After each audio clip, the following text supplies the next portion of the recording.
छौँ, तर कर्णालीको भाषा यो राज्यले बुझ्छ कि बुझ्दैन हामीलाई थाहा छैन।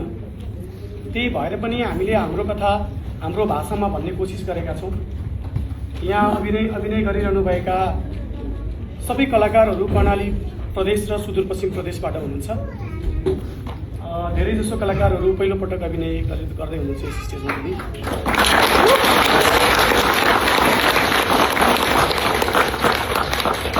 अब नाटकको हाम्रो भोलि मात्रै अन्तिम सो मञ्चन हुन बाँकी छ। सबैजना जो जति हुनुहुन्छ सबैजनाले हल्लाखल्ला गरिदिनु होला। हामीसँग आदरणीय दाइ जितु नेपाल यतै हुनुहुन्छ।